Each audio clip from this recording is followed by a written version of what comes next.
శుక్లాంబరధరం విష్ణుం శశివర్ణం చతుర్భుజం ప్రసన్నవదనం ధ్యాయేత్ సర్వవిఘ్నోపశాంతయే అగజానన పద్మార్కం గజానన మహర్నిశం అనేకదంతం భక్తానాం ఏకదంతముపాస్మహే శ్రీ మహాగణాధిపతయే నమః శ్రీ మహాసరస్వత్యై నమః శ్రీ గురుభ్యో నమః హరి ఓం. మైత్రి మీడియా ప్రేక్షకులందరికీ శుభోదయం. నేడు మంగళవారం కనుక కుజగ్రహ మరియు కేతుగ్రహాల ధ్యాన శ్లోకాలతో మన శుభోదయం కార్యక్రమాన్ని ప్రారంభిద్దాం.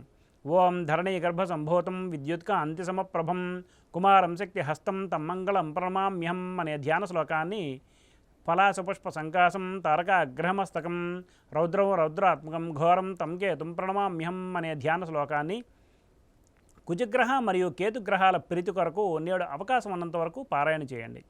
ఆంగ్ల తేదీ ప్రకారం తేదీ 21/5/2024 మంగళవారం, శ్రీ క్రోధినామ సంవత్సరం, ఉత్తరాయణం, వసంత ఋతువు, వైశాఖ మాసం, శుక్లపక్షం, జయతిథి అనే త్రయోదశి సాయంత్రం 4:40 వరకు ఉన్నది పిమ్మట చతుర్దశి.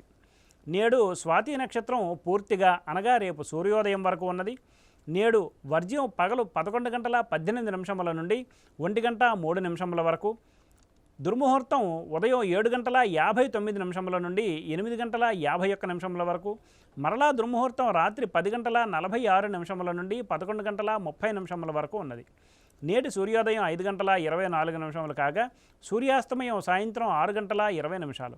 నేడు మంగళవారం కనుక ఉత్తర దిశగా ముఖ్యమైన ప్రయాణాలు అనుకూలం కాదు. మరియు నేడు తూర్పు దిశగా చేసే ప్రయాణాలు లాభాన్ని సూచిస్తాయి. ఇక నేటి శుభ సమయాల్ని పరిశీలిస్తే మంగళవారం కనుక ఏ విధమైన శుభకార్యాలు ప్రారంభించడం మంచిది కాదు. తప్పనిసరి అయితే రాత్రి 7 నుండి 8 వరకు శుభ సమయం ఉన్నది ప్రేక్షకులు గమనించగలరు. శుభకార్యాల ముహూర్త నిర్ణయ విషయంలో జ్యోతిష్కుని సంప్రదించడం వలన కార్యానుకూలత కాగలదు. వర్జ్య దుర్ముహూర్త సమయాలలో ఏ విధమైన శుభాశుభ కార్యక్రమాలు ప్రారంభించుట మంచిది కాదు. స్వస్తి. సర్వం శ్రీకృష్ణార్పణమస్తు.